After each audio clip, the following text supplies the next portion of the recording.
जैसा कि अग्रवाल ने मुझे बतलाया कि मध्वाचार्य ने मेरी योग्यता और संस्कृतता की बहुत प्रशंसा की और कहा कि मेरी एकमात्र संतान एक लड़की ही है जो अब 16-17 वर्ष की विवाह योग्य हो चुकी है।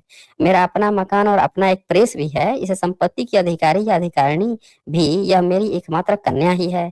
तुम पंडित सोहनलाल शास्त्री जी से मालूम करो कि क्या उनका कोई कुंवारा लड़का है जो विवाह योग्य आयु का हो। यदि ऐसा हो तो उन्हें प्रेरित करें, वह मेरी कन्या से अपना पुत्र का विवाह की बातचीत करें। हमारे उनके संबंध और भी सुदृढ़ हो जाएंगे। अब ये देखिए, यहाँ पे देखिए कितना मजेदार है।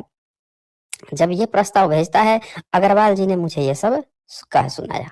मैंने अग्रवाल जी को उत्तर दिया, मेरा बड़ा पुत्र तो विवाह योग्य आयु पर तो पहुंच चुका है, परंतु अगर वर्ण व्यवस्था या जाति पाति का विचार न हो तो मैं उनकी लड़की से अपने पुत्र का विवाह संघर्ष सहर्ष स्वीकार कर लूंगा। अब जब ये बात कहा ना कि वर्ण व्यवस्था और जाति पाति की बात न हो, तो अग्रवाल का दिमाग ठनका कि ये ब्राह्मण नहीं है क्या, ऐसे बोल रहा है। पूछ लिया, ब्राह्मण नहीं है क्या?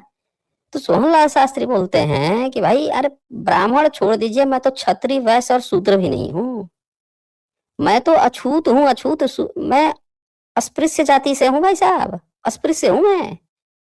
अब अग्रवाल की फट के चार हो गई। अरे मैं एक अछूत के नीचे काम कर रहा था और मध्वाचार्य जो है इनसे अपनी बेटी का विवाह इनके घर में करवाना चाह रहा था।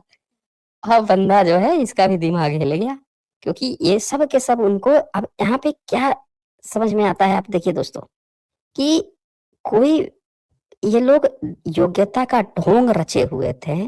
कोई भी बहुजन पढ़ लिख के विद्वान बन सकता था। सोहनलाल शास्त्री, वो शास्त्री वाचस्पति, ये उनकी उपाधि मिली हुई थी क्योंकि ये संस्कृत के प्रकांड विद्वान थे और एससी समाज से थे। ये समझ रहे ना, बाबा साहब के सबसे विश्वसनीय लोगों में से थे। कोई इनको इसलिए नहीं पहचान पाता था, फ्लुएंट संस्कृत बोलते थे, फ्लुएंट इंग्लिश बोलते थे, अनुवादक थे, हिंदी भी प्रॉपर अनुवाद करते थे। अब यहाँ पे क्या होता है कि जाता है ये और इन्होंने देखा, उसको विश्वास ही नहीं हुआ कि ऐसा हो रहा है। तो इन्होंने कहा कि आप क्या कीजिए, मेरी जाति के विषय में अगर आपको संदेह हो रहा है तो आप प्रशासन विभाग विधि मंत्रालय में जाकर पूछ लो, वहां मेरा रिकॉर्ड देखकर संतुष्टि कर लो।